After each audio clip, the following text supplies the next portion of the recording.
저희들을 향한, 인생들을 향한 하나님의 위대하신 목적이 무엇인지를 깨닫는 귀한 은혜의 시간을 가졌습니다. 오늘은 그러면 하나님의 이러한 위대하신 목적, 우리들을 향하신 그 소망에 우리들은 어떻게 응답하는 인생을 살 것이냐. 하나님께서 깨닫는 은사를 주셨다면 우리가 하나님께서 주신 그 은사에 리스판스하는, 응답하는, 앤서하는 그러한 신앙의 삶을 살아야 되겠다 하는 말씀을 드리고자 저는 오늘 내 마음을 지키라 라는 제목으로 함께 은혜를 나누려고 합니다. 마가복음 12장 30절, 누가복음 10장 27절, 마태복음 22장 37절, 신명기 6장 5절, 이렇게 신구약에 공통적으로 강조하시면서 하나님께서 재차 우리들에게 부탁하시는 말씀이 있어요. 그것은 무엇이냐면 너는 마음을 다하고 뜻을 다하고 힘을 다하여 내 하나님 여호와를 사랑하라. 할렐루야. 하나님께서 구약과 신약을 통틀어서 우리들에게 부탁하시는 말씀 가운데 첫 번째 나오는 말씀이 뭐냐? 너는 마음을 다하라. 마음을 다하라. 이것을 제가 한문 사자성어로 한번 줄여봤어요. 여러분들 다 아시겠지만은 일심충정이다. 일심충정이다. 우리의 의지를 다하라 하셨으니 충성이 아니고 충정이에요. 근데 이렇게 설교 제목을 딱 써놓으면 좀 너무 딱딱한 것 같고 해서 제가 내 마음을 다하라, 지키라 이런 말씀을 제가 제목으로 삼은 것입니다. 우리들의 마음의 근원은 어디일까요? 우리들의 마음은 그냥 내가 생겨나면서 내 마음이니까 내 마음 내가 소유하게 된 것일까요? 아니, 우리들의 이 몸, 바디라고 하는 몸 자체도 하나님께서 창조하신 창조물이지만은 사실은 우리들의 마음은 이미지 오브 갓, 하나님의 모습을 닮은 하나님의 영혼을 이어받은 그러한 존재다 하는 거예요. 그러니까 하나님이 첫 인간 아담을 창조하셨을 때 사람이 생령이 되었다. 그러니까 살아있는 영혼이 되었다라고 말씀해 주고 있습니다. 이 영혼은 하나님과 교통하며 하나님의 거룩함을 추구하는, 하나님께서 우리들에게 삶의 목적을 주신 그 거룩하신 하나님의 씨앗, 생명의 씨앗을 간직하는 것이. 그런데 하나님께서 주신 그 영혼이 그냥 가만히 놔둬도 영혼이 살아가고 그 영혼이 아무런 노력을 기울이지 않아도 막 생동감이 넘치느냐? 그렇지가 않아요. 구약성서 에스겔서 18장 4절에 보면 범죄하는 그 영혼은 죽으리라 하나님께서 말씀하셨다는 거예요. 하나님께서 주신 그 귀한 생명, 우리들의 생명의 씨앗도 우리가 노력하지 않으면 죽는다. 그런데 하나님께서 우리들에게 그 영혼을 통하여서 우리들에게 또 몸을 주셨는데 그 몸 가운데에 그 영혼과 함께 거하도록 하신 것이 무엇이냐면 우리들의 마음이에요. 하나님께서 우리들에게 마음을 주신 그 이유는 오늘 첫 시간에 저희들이 말씀한 대로 마음을 다하여 하나님을 사랑하고 마음을 다하여 하나님을 위해서 살아갈 수 있는 하나님의 영광을 드러내는 존재로 살기 위해서 우리들에게 마음밭을 허락하십니다. 그런데 창세기 6장 5절에서 6절의 말씀에 보면은 여호와께서 사람의 죄악이 세상에 가득함과 그의 마음으로 생각하는 모든 계획이 항상 악할 뿐임을 보시고 한탄하사 마음에 근심하셨다. 하나님께서 영혼의 씨앗을 주시고 몸과 마음을 주셨는데 그 마음으로 하는 짓이 항상, 그 마음으로 계획하는 것이 항상 하나님의 선하심과 거룩하심을 쫓아가는 것이 아니고 뭐라고 그랬어요? 오늘 말씀에 항상 악할 뿐이다. 그래서 하나님께서 심판하셨죠. 모든 인류들을 어떻게 해요? 물에다가 수장시키기 위하여 노아의 홍수를 일으키셔가지고 모든 세상 사람들을 심판하셨어요. 그때 하나님께서 노아를 살리셔서 우리들이 그 노아의 자손이 되지 않게 하셨다면 아마도 오늘날 우리는 이 노아의 자손이 아니고 물고기의 자손들이 되었을 거예요. 그런데 하나님께서 우리들에게 또 한 번의 기회를 주신 것이죠. 우리들이 물고기의 자손으로 살지 아니하고 하나님의 창조물 그 노아의 자손들로 살게 하신 그 이유는 바로 우리들이 마음과 뜻과 힘과 정성을 다하여 하나님을 사랑하도록, 하나님을 위하여 살아가도록 하시기 위해서입니다.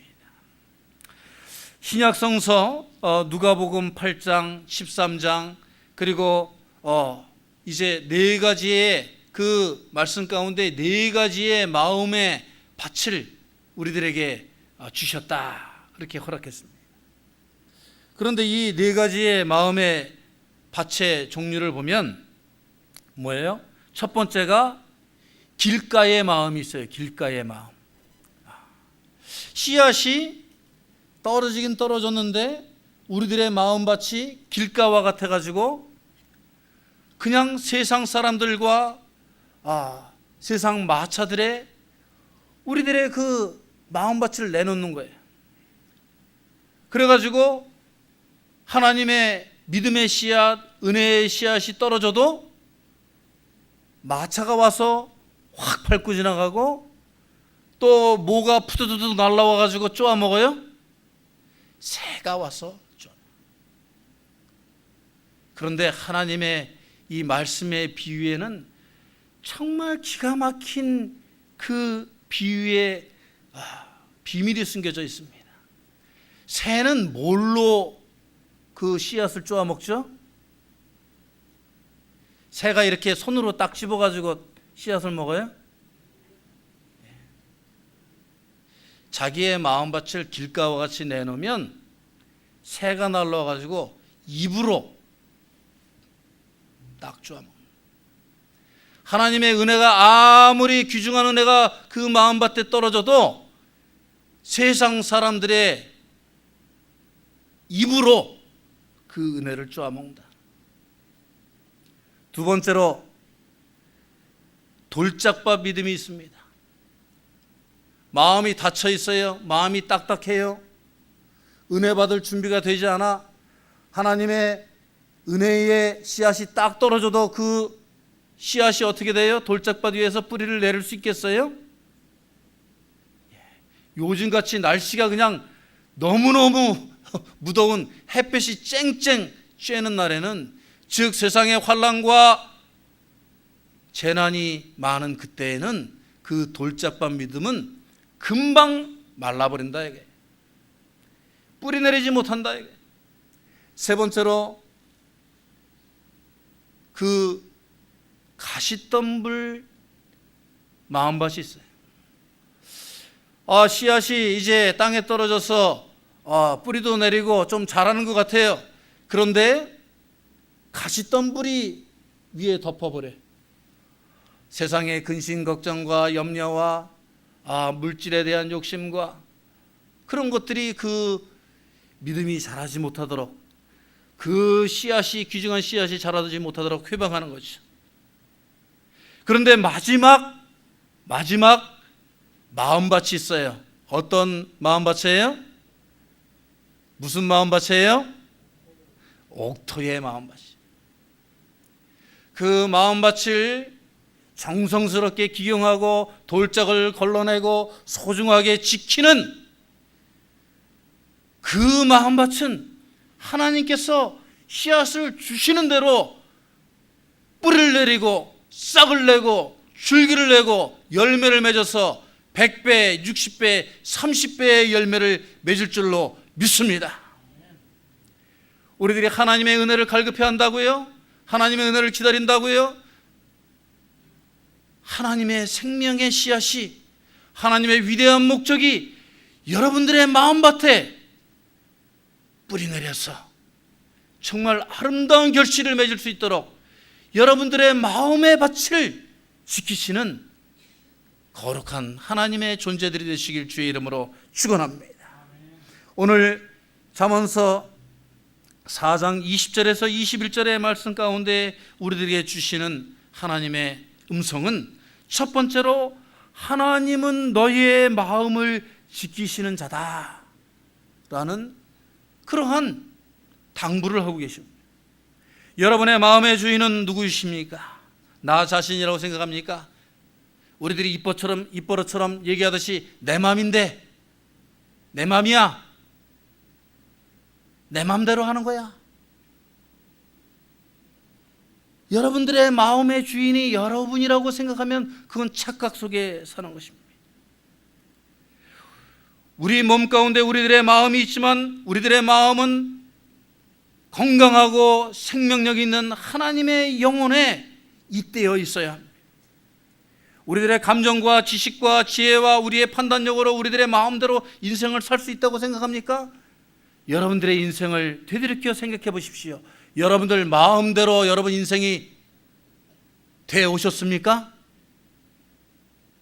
내 마음을 하나님이 지켜주시지 않으면 우리들의 마음은 도둑맞고 우리들의 마음은 휩쓸려가고 우리들의 마음은 주체할 수 없고 우리들의 마음은 흔들리고 우리들의 마음은 죄악으로 범람하여서 우리들의 마음이 없어지는, 마음이 공허하고 마음이 비어있는 그러한 존재가 되어버릴 수 있다는 것입니다. 요즘에 멍청한 인간 시리즈가 유행한대요. 똑똑하다고 사는 것 같은데 사실은 똑똑한 인간이 아니고 멍청한 인간이라는 거죠. 첫 번째로 이 세상에서 가장 무서운 사람이 어떤 사람이래요? 이 세상에서 가장 무서운 사람은 자식을 이기는 사람이래요. 자식이 그냥 내 마음대로 될 것 같고 자식이 그냥 내 마음대로 다 성장해 줄 것 같은데 또 그 못 이기는 게 부모들이죠. 그런데 자식을 이기는 부모들이 있대요. 그게 가장 멍청한 사람이다.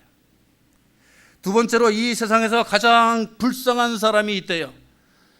이 세상에서 가장 불쌍한 사람은 첫 번째로 남은 이기는데 자기한테는 꼭 진대. 남은 이기는데 자기한테는 져. 그게 자기 마음대로 되는 게 아니죠. 이 세상에서 가장 바보스러운 사람이 있대요. 이 세상에서 가장 바보스러운 사람은 자기 부인만 이기고 남한테는 다 지는 사람이래.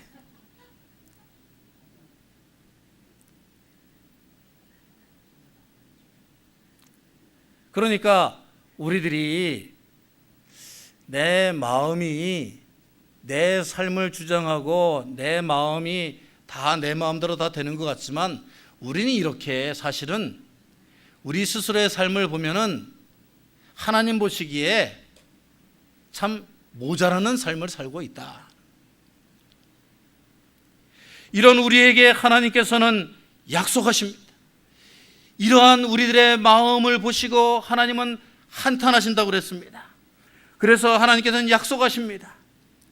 시편 121편 5절 말씀부터 우리가 보면은 여호와는 너를 지키시는 이시라. 우리 다 함께 한번 빨간 줄 쳐져 있는 부분만 읽어보겠습니다. 여호와는 너를 지키시는 이시라. 121편 7절에 다시 말씀하십니다. 여호와는 너를 지켜 모든 환난을 면하게 하시며 또 내 영혼을 지키시리로다. 내 영혼을 지키시리로다. 이것이 다윗의 고백이에요, 여러분. 이 다윗이라는 사람이 상황과 물질과 여인과 정치적인 세력의 마음을 뺏겨가지고 우왕좌왕하고 절치부심하고 죽음과 같은 절망에서 눈물을 흘리고 밤잠을 못 자고 괴로워하고 신음 속에서 살고 죽음과 같은 그러한 삶의 경지에서 바닥을 헤매이는 그러한 삶을 살아봤어요. 그 다윗이 완벽한 사람이 아니에요. 다윗이라는 사람이 절대 완벽한 사람이 아니에요. 하나님께서는 그러한 정말 기가 막힌 자기의 마음을 빼앗기고 보니까 이렇게 고통스러운 인생을 사는구나 하는 것을 다윗을 통해서 경험케 하신 거예요.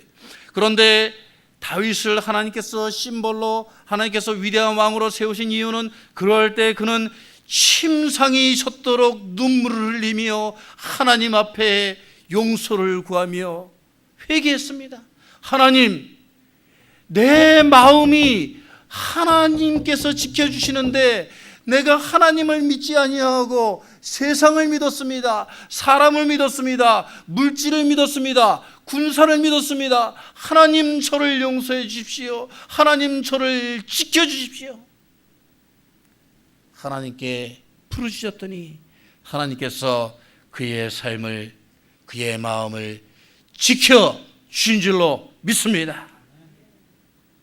오늘 20절 말씀에 우리들의 마음을 주님께서 지켜주시게 하는 방법이 나와 있어요. 우리가 하나님께 내 마음을 지켜주십시오 강구도 해야 되겠지만 마음을 지켜주시는 방법이 나와 있어요.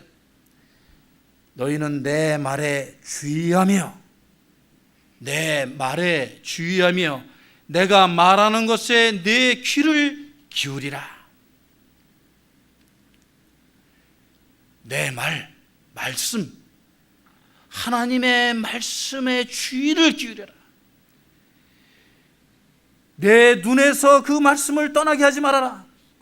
여러분들이 말씀에서 떠나고 말씀에 부주의하고 말씀과 함께 살지 않으면 하나님께서 여러분을 지켜주시고 싶어도 지켜줄 수가 없어요. 하나님께서 여러분의 마음을, 여러분의 삶을, 여러분의 자녀를, 여러분의 모든 삶의 지경을 지켜주실 수 있는 방법은 하나님의 말씀을 가까이 하는 수밖에 없다. 믿으면 할렐루야 하시기 바랍니다. 우리의 마음밭을 기경하는 쟁기는, 그러니까 우리들의 힘도 아니고 우리들의 능력도 아니고 나의 탤런트도 아니고 다른 사람이 내 마음의 밭을 기경해 줄 수가 없어요. 아무리 세상적으로 좋은 강좌가 있다고 해가지고 문화센터에 쫓아다니고 인격 교육 양성에 들어가고 무슨 마음 수련원에 들어가고 아무리 해도 내 마음밭을 기경해 주잖아요. 내 마음밭을 기경해 주는 쟁기는, 도구는 오직 하나, 하나님의 말씀인 줄로 믿습니다. 21절, 22절에 공통적으로 나오는 말씀, 그것은, 하나님께서 말씀하시는 그것은 이라는 그 지적은 하나님의 말씀이다. 하나님의 말씀으로 우리의 마음밭을 기용하면 빌립보서 2장 5절에 나오는 말씀과 같이 너희 안에 이 마음을 품으라 곧 그리스도 예수의 마음이니라고 말씀하시듯이 우리들의 마음밭이 내가 노력한다고 되는 게 아니에요. 나의 힘과 능으로 되는 게 아니에요. 내가 잘났다고 되는 게 아니에요. 내가 학식을 가졌다고 돈을 가졌다고 예수님의 마음을 함부로 가질 수가 없는 겁니다. 하나님의 말씀을 가까이 하는 자만이, 하나님의 말씀으로 마음을 기용하는 자만이 예수 그리스도의 마음을 여러분이 소유하게 되는 길인 줄로 믿습니다. 이제 9월 첫 주부터 우리 교회에서 제자 양성반이 계속 되어 왔었는데 이제 정말 체계적으로 기초적으로 풀뿌리 제자 훈련을 하려고 해요. 풀뿌리가 여러분 우습게 보이죠? 네? 풀뿌리가 생명력이 있어요. 풀뿌리는 심기만 하면 옆으로 퍼집니다. 자기만 만족하는 게 아니에요. 다 모든 지역을 푸른 초장으로 만듭니다. 이것을 떼어다가 다른 데에 심어도 풀뿌리는 살아나요. 풀뿌리 제자가 되어야 됩니다. 이 제자 교육에 오늘 신청서를 준비해 놨으니까 내 신앙이 정말 하나님의 말씀으로 내 마음이 하나님의 말씀으로 기경되지 못하고 있구나 생각하시는 분들은 다들 신청하시기를 주의 이름으로 부탁드립니다. 대답이 적어요. 다들 신청하시기를 바랍니다. 네, 말씀하신 분이 20분이 넘었으니까.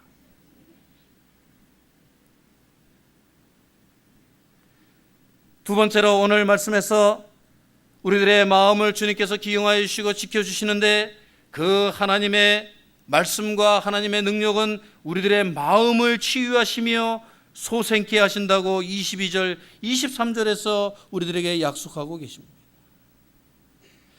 모든 지킬 만한 것 중에 더욱 내 마음을 지키라. 생명의 근원이 이에서 남이라. 그의 온 육체의 건강이 됨이라. 우리들의 마음을 하나님께서 지켜주시면 우리들의 마음이 치유되고 훼손당하고 상처받은 마음이 온전케 되고 소생케 된다고 말씀하시는 것입니다. 여러분, 현대의 가장 위험한 병이 무슨 병입니까? 현대의 가장 유명한 병이 21세기의 가장 유명한 병이 무슨 병이에요? 암이라고 생각하시는 분들은 아직 이 세대를 잘 모르시는 분이에요. 암이 가장 무섭고 흉악한 병이 아니에요. 이 세대의 가장 무서운 병이라고 불리는 병은, 죽음에 이르는 병은 바로 우울증이에요. 여러분들, 우리 한국 민족이 OECD 국가 중에서 이 우울증, 죽음에 이르는 병의 1위인 것을 여러분 알고 계세요? 우리가 올림픽에서도 좋은 성적을 거두었지만 가장 좋은 성적을 거두게 있는 게 뭐냐면 자살률이에요. 자살률 1위에 1위. 선진국이라고 하는 OECD 국가들 중에서 1위에. 이것은 왜 이런 결과를 가져옵니까? 이것은 자신의 존재감을 잃어버립니다. 삶의 의미를 잃어버립니다. 절대 고독 속에 빠집니다. 무의미한 삶에 대해서 내가 살아가야 될 이유가 없다고 생각합니다. 그래서 한국의 자살률이 높아가는 거예요. 중학생부터 청소년기까지 하나님께서 주신 마음의 병을 마음을 다스리지 못해서 마음의 병으로 죽어가는 거예요. 제가 시카고에서 신학교를 다닐 때 한국인 2세 신학생이 있었어요. 하버드 대학을 나오고 정말 똑똑한 친구였습니다. 그래서 제가 그 친구가 계속 미국 교회만 나가길래 미국 교회 나오지 말고 우리 코리안 아메리칸 철치도 와가지고 좀 아이들에게 봉사 좀 해라. 그랬더니 딱 손으로 딱 이래요. X, 나 한국교회 안 나가요. 왜 한국교회 안 나갑니까? 자기가 어릴 때 하도 엄마 아빠한테 혼나고 매맞고 욕먹고 그래가지고 한국 어른들만 보면 겁이 나고 자기가 쪼그라든대요. 겁난데 그래서 한국교회 나가기가 싫다는 거예요.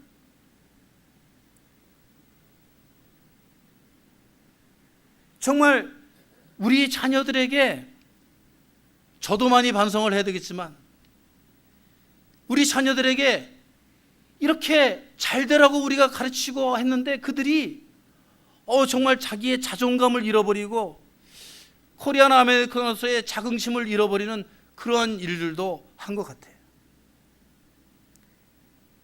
한국의 유명한 탤런트인 최모 배우가 새롭게 하소서라는 방송에 나와가지고 하는 그러한 간증을 제가 들은 적이 있어요. 자기는 유명 탤런트입니다. 사람들에게는 아름다운 사람이고 잘 나가는 사람이고 참 다른 사람에게는 본받고 싶은 사람인데 자기는 문만 닫고 자기 집에 들어오면은 너는 쓸데없는 놈이야, 너는 실패한 인생이야 하고 꾸짖던 어머니 아버지의 모습이 생각나가지고 하루도 빠짐없이 술과 담배로 하루하루를 연명해 나갔대. 자기는 아무리 다른 사람들이 올 때 화려한 인생을 살고 있어도 자기는 너무나 불쌍하고 가치 없고 살아갈 이유 목적이 없는 그러한 존재라는 거예요. 그래서 그냥 슈퍼에 가서 안경 쓰고 마스크 쓰고 술 사다가 밤새도록 술을 마시고 그래서 자기가 죽으려고 결심할 때에 그래도 어린 시절에 자기가 교회에 나갔던 기억이 있어가지고 한번 교회에 나가서 기도해보자 생각이 들어서 교회에 나와가지고 하나님한테 딱 한마디 했대. 딱 한마디. 하나님 살려주세요. 살려주세요.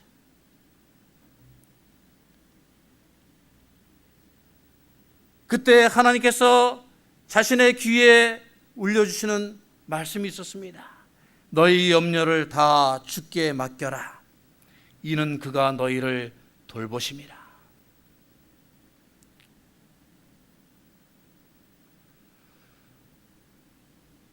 하나님께서 너를 맡아주시고 너를 지켜주시고 치유해 주시고 케어하여 주시고 회복하여 주시고 온전케 하여 주시리라.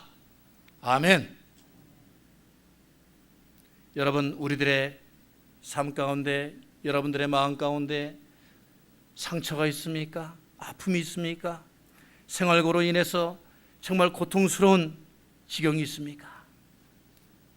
여러분, 저는 성서에서 예수 그리스도를 만난 가늠한 여인을 생각해 봅니다. 그 여인의 그 배경을 살펴보니까 정말 그 전쟁통에 남편을 잃고 정말 살아갈 수 있는 그런 방법이 없어서 몸을 팔다가 그것도 바리새인들에게 붙잡혀가지고 모든 사람들이 다 보는 축구 경기장과 같은 그 마당에 끌려 나와가지고 사람들에게 돌팔매질을 당할 그런 위기에 처한 여인.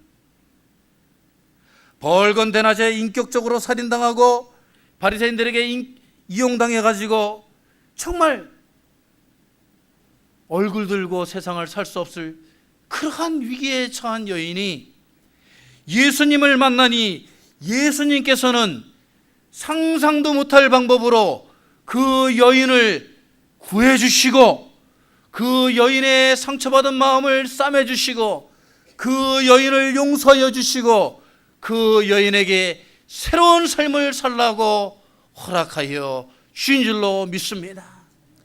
여러분이 아무리 죄가 심한다 한들, 여러분이 마음의 상처가 자녀들 때문에, 가정 때문에, 이웃 때문에, 남편 때문에 상처가 있다 한들 주님께 나와서 맡기기만 하십시오. 주님께 말씀하세요. 주님께 나의 이 절망과 비극과 눈물을 호소하세요. 그때에 주님의 역사는 시작됩니다. 주님께서는 돌보십니다. 그때로부터 당신의 아픔과 눈물을 닦아주시고 치유하시기 시작합니다. 그리고 주님께서는 여러분을 일으켜 세워 줄 줄로 믿습니다. 우리가 부정적으로 살고 우리가 정말 하루하루 우리의 삶을 저주하면서 살면은 우리들에게 열릴 문은 딱 한 가지 문밖에 없대요. 병원의 문. 우리가 한탄하고 불평하고 부정하고 그러면서 살면 우리들에게 문이 열리는데 그것은 병원의 문이래요. 그런데 주님께 우리의 염려를 맡기고 믿음으로 살기로 결심한 그 순간부터 우리들에게 구원의 문이 열릴 줄로 믿습니다. 우리들에게 치유의 문이 열릴 줄로 믿습니다. 우리들에게 은혜의 문이 열릴 줄로 믿습니다. 우리들에게 축복의 문이 열릴 줄로 믿습니다. 이것이 하나님께서 우리의 마음을 지키기로 결심한 자들에게 주시는 해결의 은사입니다. 이제 우리들의 외로움과 절대 고독의 삶의 의미를 잃고 목적을 잃고 헤매는 우리들의 삶에 주님께서 주시는 해결의 방법, 내 마음을 지키라. 하나님께서 주인 되어 주셔서 지켜 주시옵소서. 나의 삶만을, 나의 마음만을 지키는 것에서 이제 끝나지 아니하고 내가 일어서서 이제는 우리의 가족과 이웃과 친구들의 삶을 구원하기 위하여 내가 나가겠사오니 주님, 나를 주님의 도구로 써주시옵소서. 주의 상처받은 영혼을 위하여 찾아 나서시는 여러분의 하반기의 인생, 열매 맺는 인생, 의미 있는 인생, 목적 있는 인생이 되시기를 주의 이름으로 축원합니다. 다 같이 기도하시겠습니다.